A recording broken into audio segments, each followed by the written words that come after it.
Hello, my name is David Reedman, and welcome to the Reedman Report, where we talk about issues surrounding risk, education, and security. Long before I started writing about and researching school shootings, I was interested in infrastructure protection because infrastructure is the parts of our society, of our systems that allow everything else to operate. And the thought is that if there's a breakdown in one of those systems that everything is reliant upon, like our power or water or our IT infrastructure, that the entire country could just collapse. And that if you had a nefarious actor like a terrorist group, that they would want to attack one of those lifeline systems because by incapacitating a critical infrastructure system, you would have these cascading impacts that basically destroy the entire country. But when I dug into critical infrastructure policy during my master's back in 2014, I ultimately came to the realization that a lot of the things we think of as critical infrastructure really aren't that critical because outages have happened. We've had large scale disasters, but overall, the nation, the region, and even the locality continues to operate. And in most cases, it's pretty normal across everything that people are doing in their lives. So my thesis, now almost 13 years ago, was questioning the criticality of critical infrastructure. And in my Google alerts a couple weeks ago, a new paper came up. And this paper was called Critical Thinking, Exploring the Expansion of Critical Infrastructure. And this is a much more nuanced look at the evolution of this issue since I wrote about it more than a decade ago. So my guest today is Dr. Russ Lumbergh from Sam Houston State. He's the author of this paper, and as I'm a risk adjacent expert, he is a true expert in risk and catastrophe. Russell, thank you so much for coming on the show. Thank you. I'm happy to be here.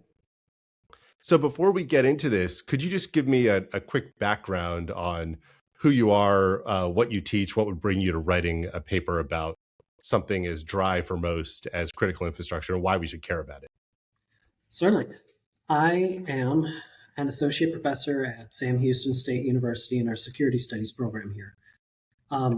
And I've actually been thinking about the ideas of critical infrastructure for quite some time. I saw your thesis when it came out, and I really enjoyed it. And part of the reason I became aware of it was you referenced in a DHS Office of Inspector General report on the National Asset Database. And I was actually one of the authors of that report back in 2006. And ever since then, I've been playing with the ideas of risk and homeland security. Homeland security is so much more driven by these very rare, very large catastrophe events that are really hard to estimate, sometimes by accident or by natural causes, but sometimes by design, they're hard to guess what's going to happen. And because of that, we need to have some understanding of risk if we want to manage these things properly. And going back to 2006, that first national asset list was an effort by the government to try to pull together everything that's important at every level, from the national to the state to local governments. And it went a little wild. It ended up with, about 100,000 items on this list. Some things that made the news back then were, an ice cream stand at a state fair in Kansas, being tier one national infrastructure. What was the original purpose to do kind of a national level collection and decide what's important and what is critical infrastructure? Well, DHS was tasked by the government to come up with some understanding of what these critical assets are. These things that, if they weren't there, society would take a hit. I think we use the definition from the USA Patriot Act of systems or assets that are so important that if they were destroyed, then it would have a debilitating effect on the nation's health or economy or its ability to function. And they really didn't have a sense of what these things were. So they sent out a call to the states and they said, tell us what you think is critical, and did not give a lot of guidance to the states over what those things could be. Some states might have come back with 70 things that were critical. Other states might have come back with thousands of things that were critical, including Old McDonald's petting zoo, or one listed as the beach at the end of the street. Clearly, these things aren't critical, but DHS, at least at the time, had the good sense to say, we know that not all of these things are critical. We're just collecting assets. This is not a prioritized list. We're not saying that all these things are critical. We're just saying that these are things that exist. And we'll figure out how to sort out the critical ones later. At the time I was on the report, it was some 77,000 assets, and it has since grown. Now to the point where you have individual states reporting 1 million assets and still having no prioritization mechanism, still DHS no longer saying, we recognize that these things aren't critical, but accepting the framing of the private sector that everything in there, every bit of infrastructure is critical infrastructure. Yeah. And I mean, just to kind of expand on the evolution of that from my work with the Urban Area Securities Initiative and the State Homeland Security Program, there used to be, in this new administration, these programs have been significantly defunded. But from basically 9/11 or 2002 through last year, about $2 billion a year in federal grant funding went out to state and local governments to deal with homeland security issues. And a big part of that allocation was special events that require extra security and critical infrastructure within those states, and then within the jurisdictions within those states, specifically the 100 largest cities. And some ways that things would get added up is taking your infrastructure list from a state or from a city, breaking it into tiers, and then getting points across those tiers. So if you get 100 points for the nuclear power plant, maybe you get 10 points for your sports arena, and maybe you get 1 point for your farmer's market. Well, if you're a small jurisdiction and you add 20,000 entries for your farmers markets, and another jurisdiction only puts in their nuclear power plant and their big bridge and something else, suddenly you have more infrastructure points. If you record every single special event as a separate special event, you have more points than somebody who just records the Super Bowl. So that's part of, I think, the evolution of these things, is when we have this very bureaucratic society, we have an ad hoc way that things are collected, and we don't really have a rationale behind why we're collecting this information, what the definitions are. We just end up with this hodgepodge collection of thousands and thousands of things that don't really mean anything. Yeah, and the individual jurisdictions, as you note, don't have any incentive to identify the most critical things.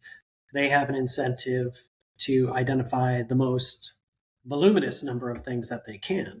Throw everything in there, try and get as much funding as you can, and then try and sort it out later. So then, getting into why you wanted to explore the topic in depth for this paper, you teach risk management, risk assessment. People hear risk, people hear consequence, there are various formulas, and so on. To you, what does risk mean to a layperson? Well, risk to a layperson, I think, has to do, you normally hear the phrase, no risk, no reward, or something like that. That risk is a challenge to be overcome. And that's really not how you're going to see it in Homeland Security. In Homeland Security, you need to have two things. First, you need to have something being likely or unlikely to happen. So if it's certainly going to happen or certainly not going to happen, you don't have a risk. You, for example, do not have a risk of dying. You have a certainty of dying. You have a risk of dying today, but you don't in the long run, and unless you've got something figured out that I don't, in the long run, you're going to die. The other thing it needs to have is some sort of consequence. In Homeland Security, that's largely a negative consequence. So something bad going wrong, whether that's damage to your health or the economy or government functioning or anything like that. Now, most of emergency management, they deal with everyday risks, something that there's a car accident, the fire department can take care of it. If there is a tornado coming through, state level organizations can handle it. Only when it rises to the level of those kind of really large, really unlikely risks, do you enter the arena where Homeland Security, especially at the federal level, really needs to come into play. These are the kinds of things like September 11th, like Hurricane Katrina, that so massively overwhelm the system's ability to respond that it really shakes society and the nation to its core. But these things are so uncertain that it takes different approaches to wrap our heads around them. These kinds of incidents or events leading to this kind of destruction are the kinds of things that you may never see in your whole career. In fact, you hope to not see it in your career. I'm always hearing people talking about like an attack on our airport in this town. It's not a matter of if, it's a matter of when. No, it's a matter of if. That there will be terrorist attacks, that's a matter of when. But is it going to hit your airport in your town, in your career? Well, that's highly unlikely. So having to deal with this kind of uncertainty, but for things that are so big, you still have to deal with them, even if it's likely not going to happen. That's where risk management or decision making under uncertainty needs to come into play. And I think that's an important distinction that you make there, is there's a difference between documenting risk, saying that it is possible for this thing to happen at this place, and taking the Katrina example. We have a city below sea level. It has flood protection to this level. But if a Category 5 storm comes at just the right position for maximum storm surge, maximum rainfall, and then a path inland that is going to have sustained downriver flooding to prevent any sort of drainage out of the city for a prolonged period of time, that we are going to have catastrophic consequences here. Documenting that risk is different from managing that risk, because the way to manage that risk would be to have, maybe $1 trillion investment into that city, but that's not a tenable investment. And you certainly don't do that level of investment if you say that maybe a storm like this happens, once every century or once every 500 years, even though that's a problematic way to think about it in and of itself.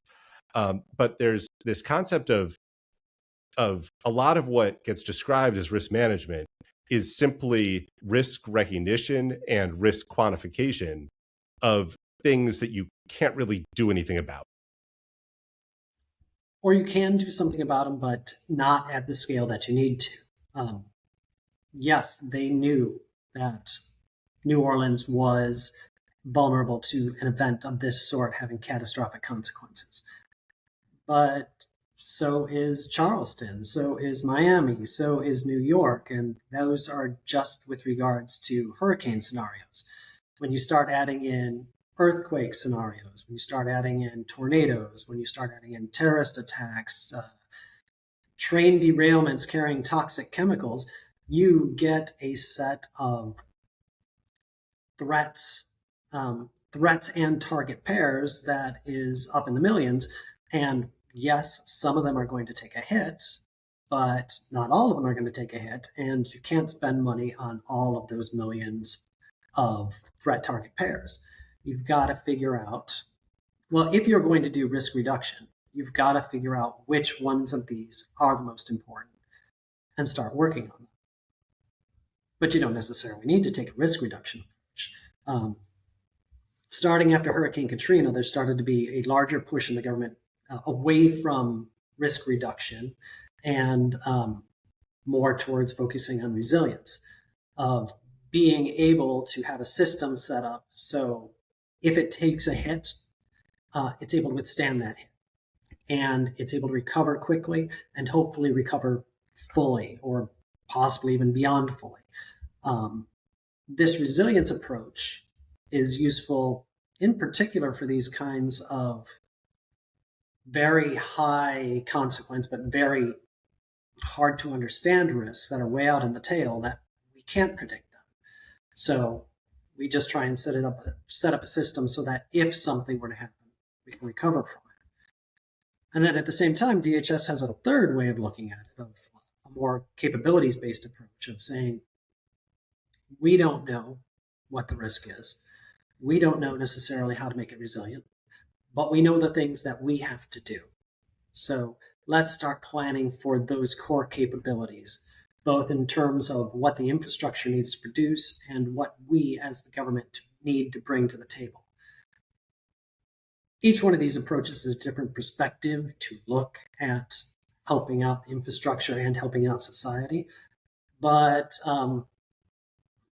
even though they take different perspectives, I wouldn't characterize any of them as better than the others. Just at different times, they have different benefits. Yeah, and they all have different levels of kind of realistic application in the real world, because I think one of the hottest buzzwords of the 2010s was resiliency, whether it was personal resiliency or personal financial resiliency or business resiliency or disaster resiliency. That was all over. But in a lot of cases, how realistic is it for somebody to be resilient at a lot of those levels? At the personal level, saying that, you need to have 2 months worth of expenses saved. That's great, unless you live paycheck to paycheck. That's not viable.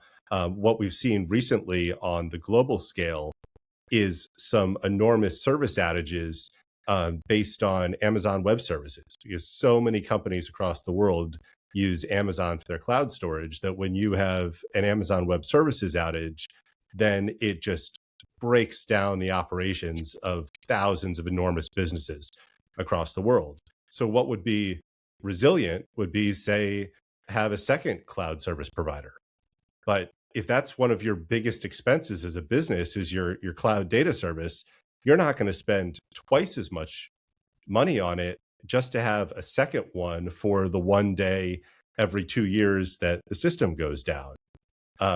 We've seen that on the personal level with most of the cell phone carriers have had some pretty significant service outages in the last year or so. You're not going to have 2 cell phones from 2 different carriers if you're a regular person, just to make sure that you always have communications.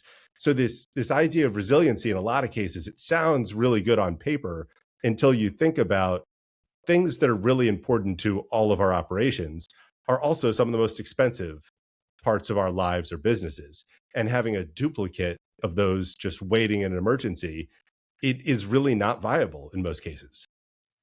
I think that your point about centralization and concentration of assets, particularly within a single company, is a really good one.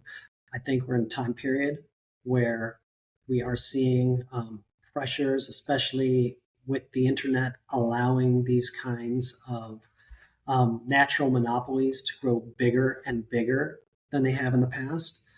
Well, at least than they have in 100 years or so.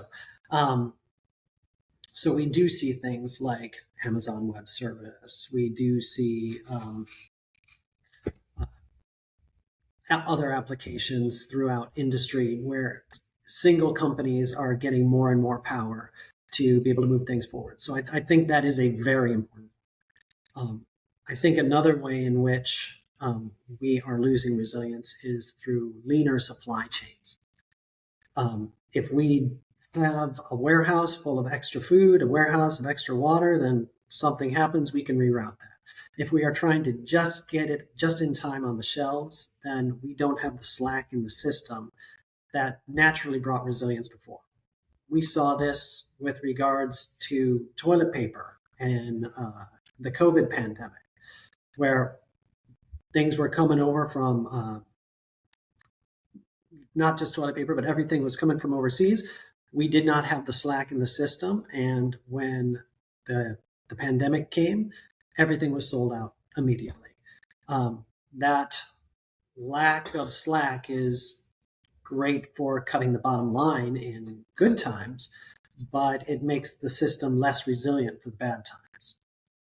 That being said, I think that naturally our economy is so resilient in so many ways. The Smithfield pork processing plant processes 40% of the country's pork. And if something were to happen there, you would have a significant national impact on pork. But at the household level, so you don't buy pork, you get some ground beef, or you get some chicken or some shrimp, or heaven forbid tofu, and you work around it because the system itself is resilient in the economy generally. You have these other things that are pushing against a resilience in the economy, but it has, at least the modern market-based economy of the United States has a lot of resilience already built in. It's some of these other sectors of infrastructure, they don't have that kind of market base. Your power grid, it's you might have options for who's generating your power, but you don't really have options as to what electrical grid you are connected to. You don't have options for who your sewer provider is going to be. You don't have options for who your highways are going to be provided by, or whose railroad goes through town. And so in those other areas, they don't have the natural resilience built in. And I do think there could be more concerns there. And I think that is a good segue into, I think one of the interesting findings in your paper is your kind of power law analysis. If we have all of this infrastructure, thousands and thousands and thousands of things that are called critical infrastructure, but if you kind of look at it numerically on impact, there are a few things that have very, very significant impact. Once you move one tier down, you have a smaller subset that has a significantly lower kind of national impact, and it keeps dropping down. How did you come up with that methodology to think about using kind of the power law to explain that infrastructure importance? Well, I really think that you can see the power law developing as you trace the number of assets that have been considered by DHS over time.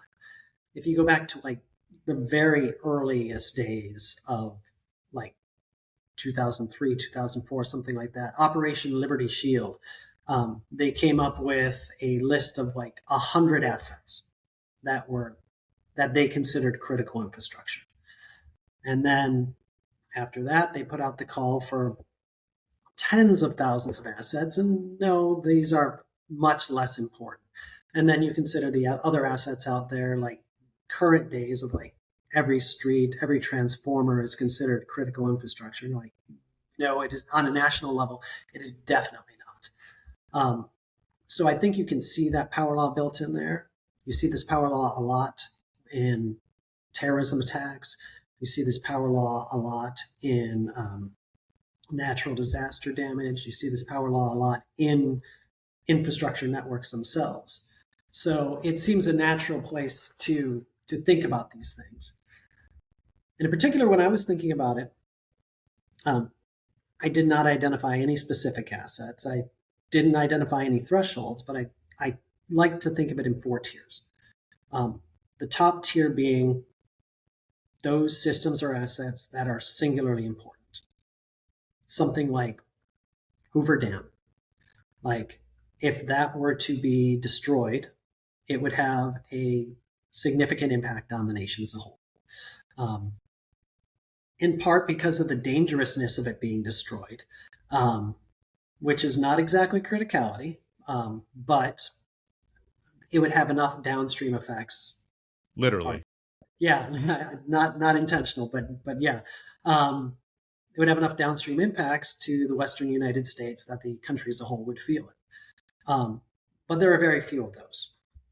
Then you have other assets that And are I want to pause there for 1 second, yeah, because that's something that I spoke to specifically in my master's thesis, is that when you get those items that are so big that they can have a national impact, that the scale of an attack required to disrupt them is also enormous.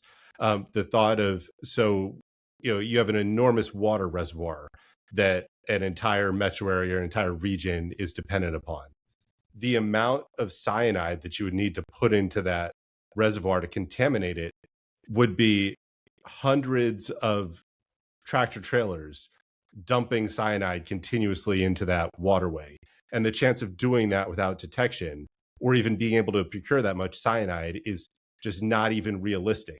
So we have some of these things where also importance creates a scale where no small sleeper cell of terrorists is going to be able to do some sort of meaningful destructive disruption to those very few, very critical systems. I think that's completely true. To some extent, these very large assets are naturally protected just because of their scale. The water reservoir is a great example. It's not that we are putting any protections on that reservoir. It's just naturally big and hard to attack. What are they going to do? Drop a bomb in the middle of the water? Are they going to dump truckloads of cyanide into the water? So these kinds of very high-risk things, some of them are naturally protected. Other ones, we've identified the risk and we've put protections in place. This is the category of things where we can imagine protections for it. And we can put them in place if they're not there. Like nuclear plants. Very difficult. Yeah, like nuclear plants already have a lot of protection, but I would say that nuclear plants aren't critical insofar, at least in regards to the definition. If any nuclear power plant were just turned off, like we would not notice in the electrical grid. They don't produce that much power. What we're concerned there is not their criticality, but their dangerousness if they were to fail badly. And so one thing I feel that the idea of critical infrastructure has expanded from just things that if they were lost, we would notice, but to also include things that are dangerous, things that have a lot of people in them. For example, like Energy Football Stadium down the street from here in Houston, Texas. If that were to not be available to play football games in, the football team would find another place to play. The concern is not almost every year. Yeah. The concern is not that stadium. The concern is that 10,000 of the people that are in the stadium at a time could be hurt by something. So the dangerousness, potential for mass casualties, symbolic value, and jurisdictional importance are 4 ways in which the idea of critical infrastructure has actually expanded beyond the statutory definition and the original conception of what criticality is. Which at the government level is why all of those special events got lumped in with infrastructure protection, because those two are overlapping, even if they're not in the original spirit of each other. To continue on the nuclear plant for one point, because I think that it's an important part to touch on, is that there's also this kind of cascading risk danger. So say a terrorist group figures out some way to breach a nuclear plant and cause this really destructive incident. And that one plant, is not essential to even that whole region because we have a lot of redundancy in the infrastructure. But until we can figure out how that happened and how to prevent it from happening, every other nuclear plant around the country would probably be taken offline. And that would have a very significant impact. And then probably many other countries around the world would also need to take their nuclear power plants offline until they can figure out how to patch that. And that's very similar to what we've seen with a lot of the small scale um, internet kind of large service providers, is they have some sort of vulnerability that gets exploited. They have some sort of inadvertent code error, and they just have to take the whole system offline to avoid some much larger, broader, long-term impact. And that causes that 1 day or 2 day disruption. But that's, I think, the other thing that we don't put enough thought into with physical infrastructure is, if something bad does happen, how much risk avoidance is there everywhere else, that even though it didn't happen, everybody still has to take action based on it. And I think that's really interesting. And I think you could break it up into two parts. The first part is being our government response of saying you need to shut down those plants. Like after September 11th, terrorists did not disrupt our aviation network. They used it as a weapon, but we disrupted our aviation network. We said, shut down all flights until we figure this out. Reasonable, but we did more to damage our infrastructure in that case than they did. And that's an important point. And flashback to my master's thesis, they did more to help spur the redevelopment to a dying lower Manhattan real estate market than anything else that could have ever happened. So when we think about catastrophic impacts, and I'll link to this in the show notes, well, it's very tragic that 5,000 people lost their lives that day. The net benefit for New York City's real estate market and the property values of everything in lower Manhattan was significantly increased by having two poorly designed, low occupancy buildings that could not reasonably be removed by any other means, taken out of the equation in lower Manhattan. Even if you look at the economy, I mean, if you look at the economy of the nation as a whole after September 11th, there was not a really big hit. And even if you just look at the economy of New York, there was a dip in GDP following September 11th, but not a big one, and they bounced back very quickly. And that's just the economy, not alone like the building and value, as you mentioned. Yeah. Yeah. And building on that, it's also in my thesis, which I'll link to. Every time a casino gets demolished in Las Vegas, it increases the value of all of the other casinos by increasing their occupancy and reducing demand. So a lot of times, destruction actually has a net benefit on everything around it. So I think that in your first tier of kind of the kinetically critical assets, those ones where destruction has a significant impact, that's a very small number.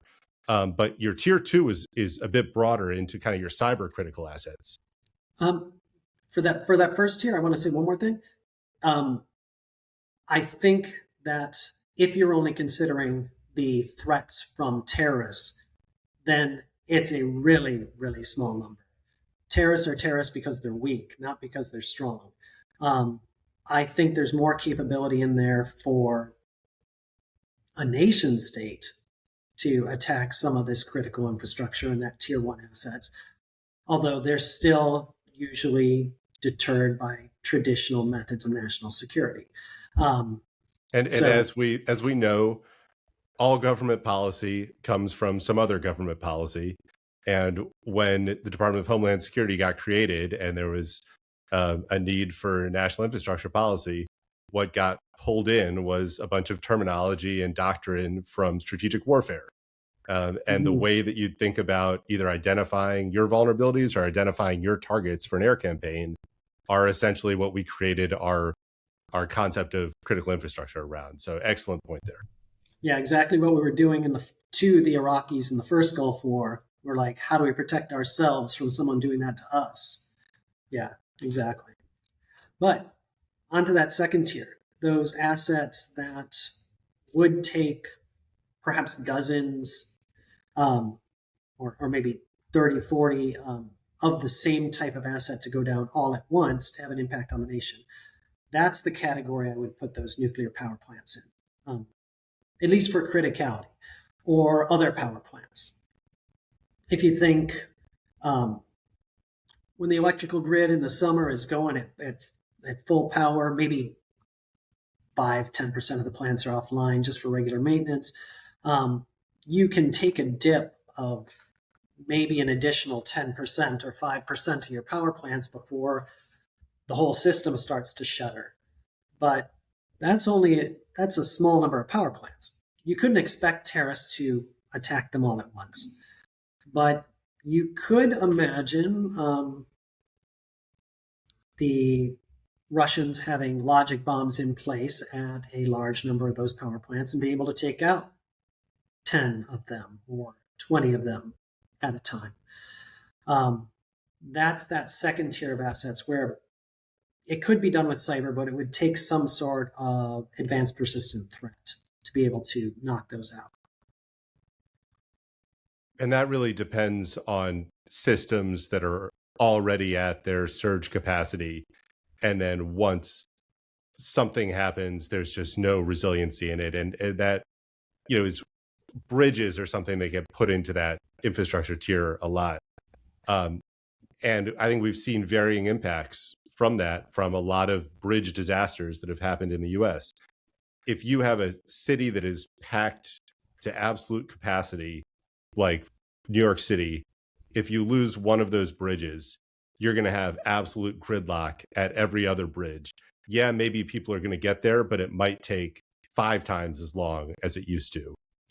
Whereas in Minneapolis, which is a much lower density city that has a lot of large roadways in and out of it, when they had a catastrophic bridge collapse, it had kind of a minor impact. Like it might have increased somebody's commute time by 10%. Where in New York City, it would be 5 times longer if you lost one of the bridges because of the congestion. And then in Baltimore, when the container ship hit the bridge, there really were not a lot of significant impacts outside of the people that were right there in those areas, because it's a very small city, which is at a fraction of the population it had at its peak. And there's just a lot of opportunities through the tunnels and other bridges to bypass that. So the same type of asset, its criticality really depends on how close you are to running that system at its peak. Yeah, like the example of the power grid that I was talking about, like in the summer, in a Houston summer, where the entire Texas grid is running at full capacity and it's almost rounding out already, losing one power plant could send the whole thing into blackout. On a warm and still 80-degree day in February, it's running at much lower percentage of its operating capacity. We could shut down multiple power plants for maintenance right now, but we still probably couldn't shut down 10 power plants or have 10 power plants unexpectedly taken offline without the grid feeling it. So, yeah.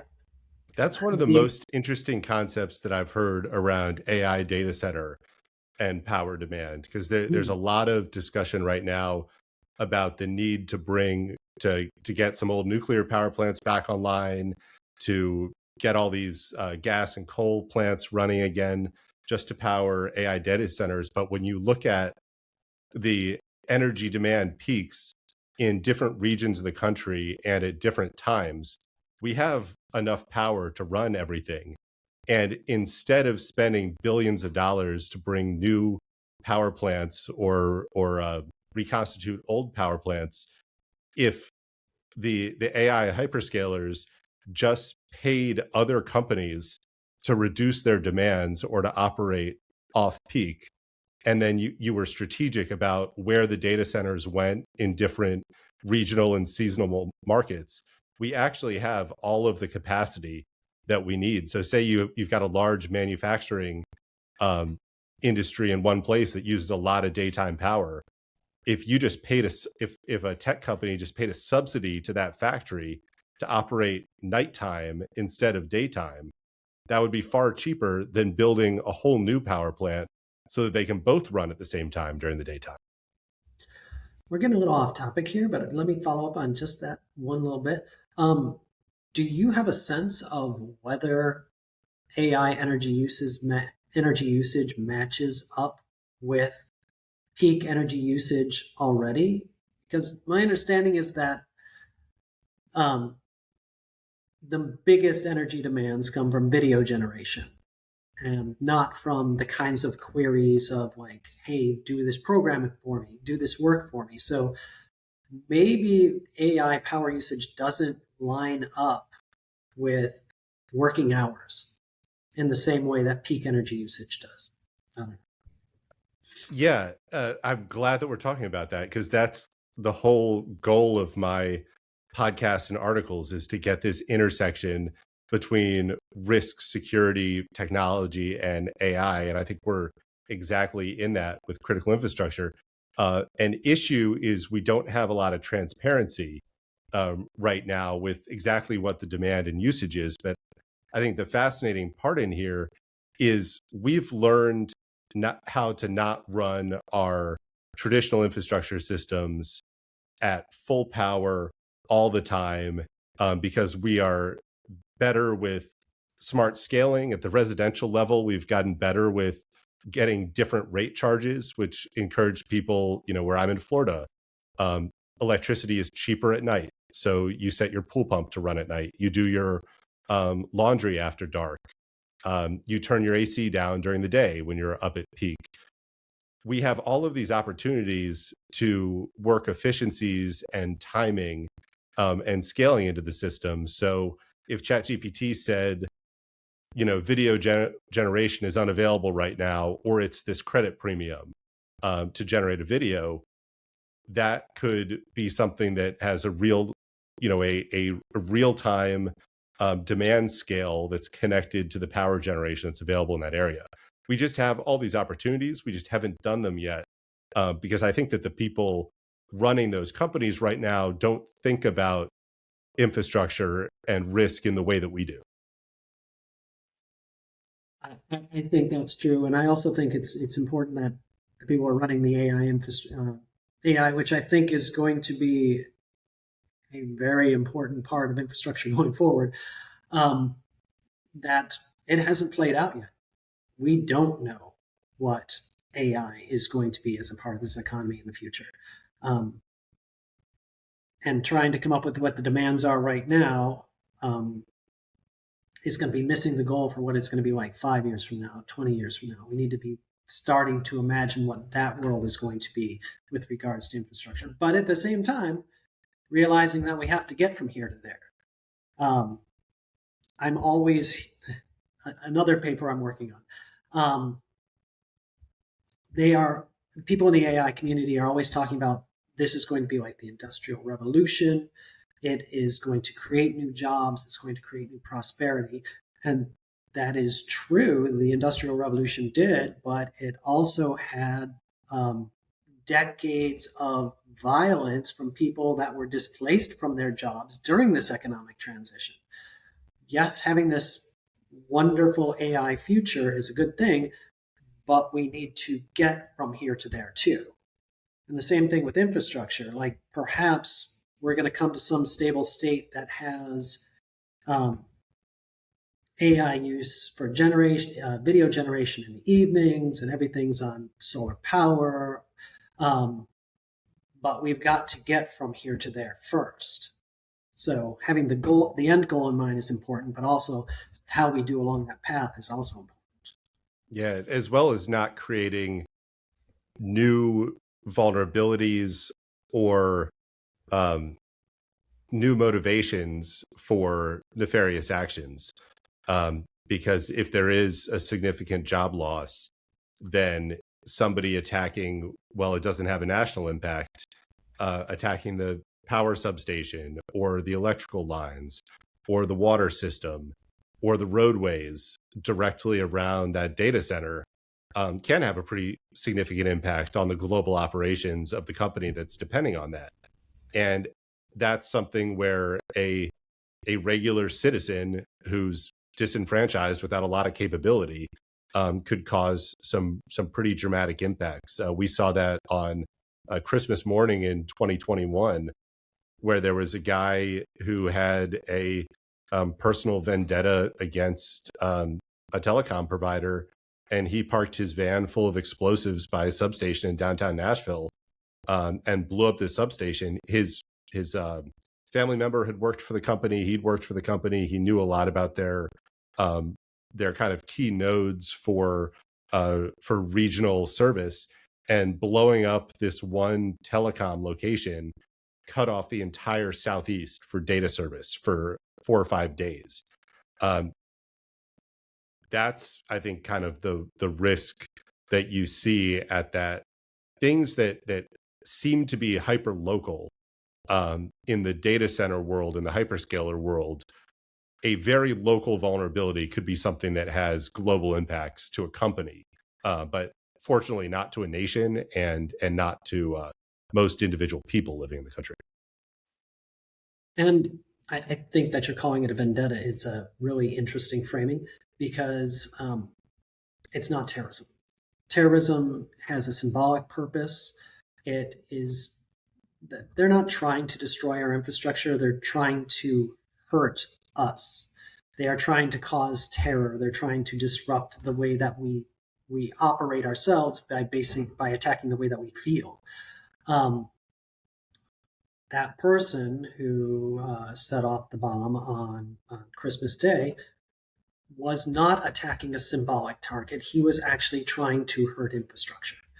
And as people are displaced from their jobs, they might be more interested in attacking infrastructure.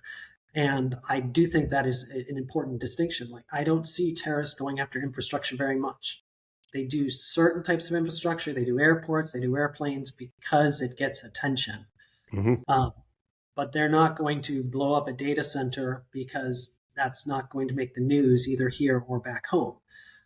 But a person who is motivated by anger against artificial intelligence, anger against the environmental damage that it's causing, and angry about job displacement, they are the ones who are going to be attacking critical infrastructure. And that is a concern. Yeah, and you cited that in your paper, my 2015 article, The Cold War on Terrorism.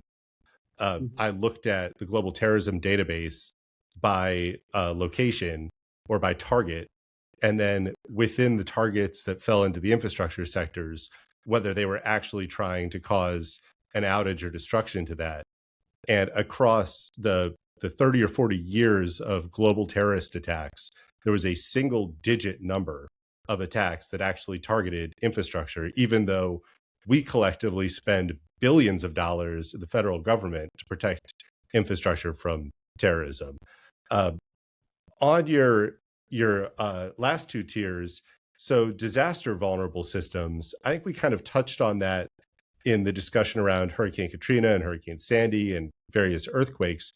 We've got lots of kind of stacked portions of infrastructure where you've got food services and transportation and telecom and water and power, where they're all in the same place and they get hit by a hurricane. They're all going out at the same time, but they're affecting a pretty small region. Were there any kind of new or interesting findings you had around those disaster vulnerable systems and how we need to think about them? I do think that these disaster vulnerable systems, one point that I think that I would like to just add into the discussion is, in all of these areas, it's not just the asset that fits in this area, but it's the type of threat that fits into this area. So what type of threat can lead to like 40 Amazon distribution warehouses or distribution centers all going offline at the same time? Well, the kinds of things like the natural disasters, those kinds of large scale things. You're not going to have a coordinated terrorist attack on 40 Amazon distribution centers at the same time, but you could have that from something that covers a large area. And so this pairing, not just looking at the asset, not just looking at the asset within its system, but also pairing that up with the types of threats that can knock out the number of things to disrupt that system. is a key part of that. And in this one, we could see things where it disrupts a large area, knocking out enough assets to disrupt the systems. Yeah, and I think that that's very closely tied to kind of the tier 4, which is the pandemic and cascade vulnerable systems.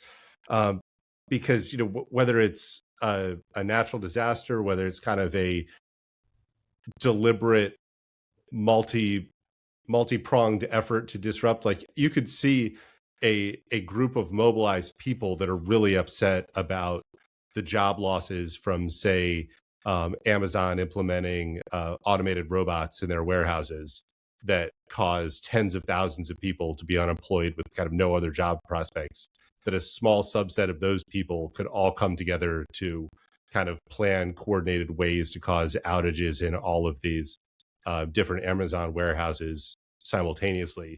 That would be similar to, a big regional hurricane that impacts multiple states in the Southeast and power and water and transit. And then I think that was what we saw in the pandemic, that, when you have multiple closures because the workers aren't allowed to go there, or if it had been, say, a scale of pandemic where like people were sick and incapacitated and couldn't even physically work, aside from the lockdown, you would have some pretty big impacts to systems. What do we do about things where the system's just so stressed that the people working there in and of themselves are the vulnerability? Yeah, I really think that was something interesting that we saw out of COVID, that even the individual store clerk is critical infrastructure if something comes along that can knock 30% of them offline at once. If 30% of store clerks are sick, then the store doesn't work. And it doesn't fit in with the idea of critical infrastructure, so they invented the idea of the essential worker, which is basically that same thing along that continuum. If we think of stuff on one end of the continuum being critical infrastructure, the bottom end of the continuum being essential workers, or what the equivalent might be for electrical grids, or for our own computers, our own cars. If we had things that were disrupting 30% of stoplights in America, no stoplight itself is critical infrastructure.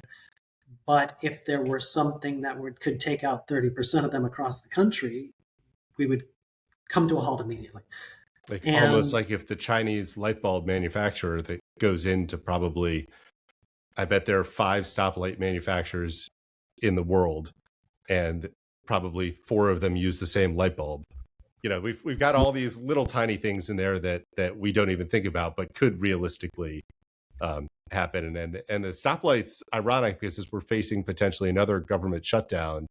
Back in the 1990s, when you still had incandescent bulbs within stoplights, it was a couple key intersections in Washington, D.C., where the lights burned out during the long government shutdown when Clinton was president, that ultimately brought a lot of public demand that's credited with ending that shutdown, because people were just so angry that these stoplights were out and nobody could fix them because they were furloughed government workers.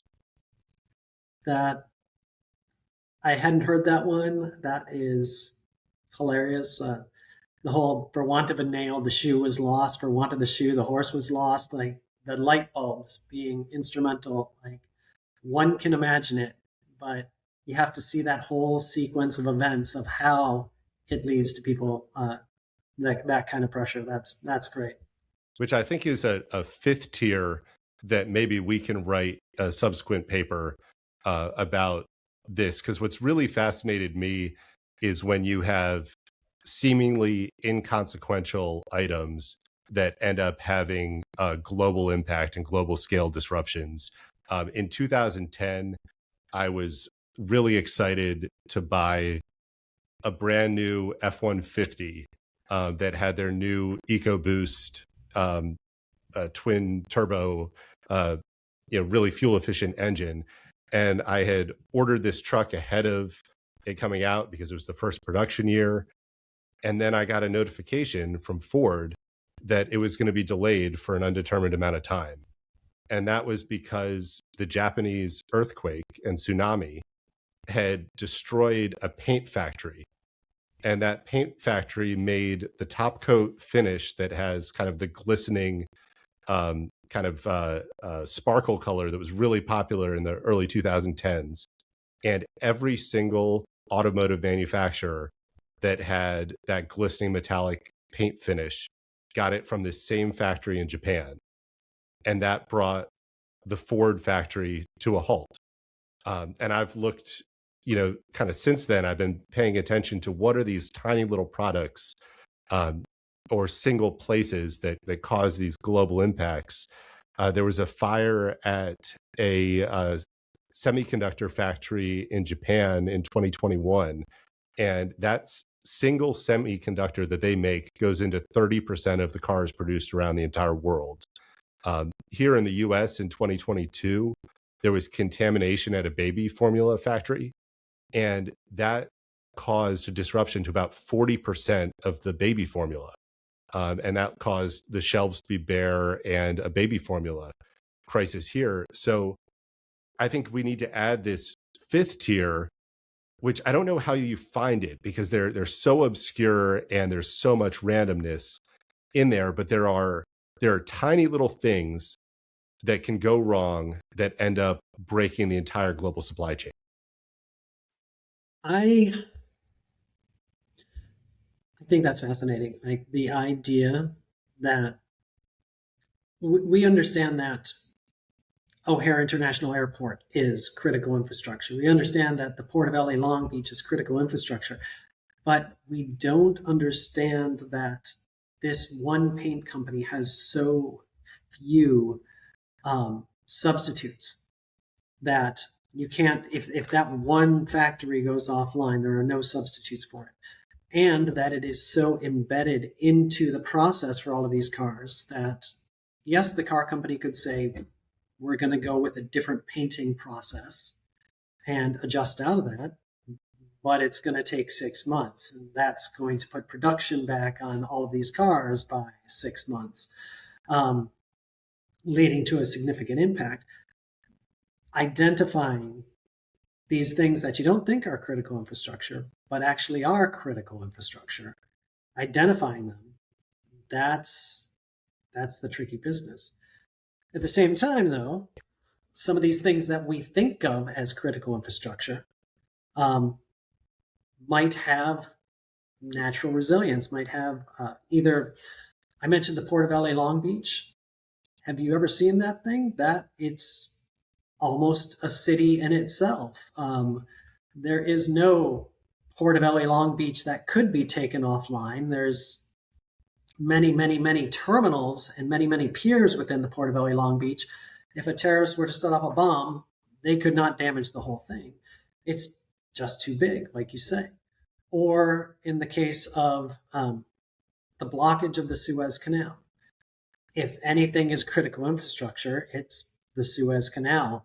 Significant amounts of, especially petroleum traffic going to Europe, going through there. But when that got blocked, they had an alternate route going around Africa. It took longer.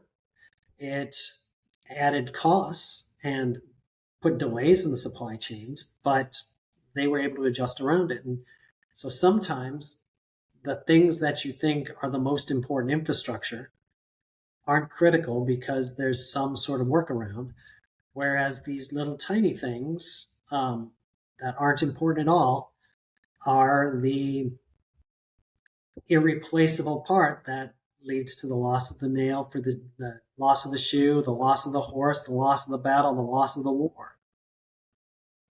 And I mean, that brings us back to our discussion at the very start, and we'll close there, around there's a difference between documenting a risk and being able to manage a risk. And the reason that I don't have two different internet service providers or two different cell phones for my own personal use is it's just not viable, because those are special items that cost a significant amount of your income. and it's not worth having two of them, because they are so specialized, and they're a pretty high cost of production. And one more of those examples, I think, just highlights it perfectly, is in 2017, there was an explosion at a resin factory in Puerto Rico. And that resin factory is the only place in the Western Hemisphere that makes a medical grade natural adhesive, non-latex adhesive, that goes into the little stoppers inside injectable drug vials. So, because so many people have a latex allergy, you need this non-latex resin that basically glues in the little rubber stopper that's in every single drug injection kit used around the world. And that's a very specialized product. There's not a need for two plants to do it, because one can do it. Somebody could start it, but you wouldn't have a business case, because you don't need enough of it to have more massive factories. So we're stuck in this place where we have huge things that have some large scale vulnerabilities. We have tiny things where millions of them are going to work correctly every single day, but when one breaks, all of a sudden you realize there are 10,000 other things it depended on. And it gets us into this mess where a 2-page executive summary in the Homeland Security Act or a DHS policy memo can't capture the complexity of what infrastructure means, what criticality means, what resiliency means, and what is the difference between a national, regional, a global, international impact in all of these different circumstances. Yeah. My framework of dividing up into 4 tiers based on power law and like thinking about the asset adversary pairs that could lead to the disruption at those levels, that's the easy part. Like actually figuring out how to apply that, having to go out there and find those things of, okay, these are the rare facilities where 2 or 3 of them going offline will disrupt the whole system. That's the hard part. And I don't envy the people at DHS for having to try to figure those things out. It's a tough job. All right. Well, the paper is Critical Thinking, Exploring the Expansion of Critical Infrastructure. There's a link in the show notes. And I have a feeling that we may be discussing an expanded version or another iteration of this at some point in the future. So Russell, thank you so much for your time today. Thank you. It's been great talking to you.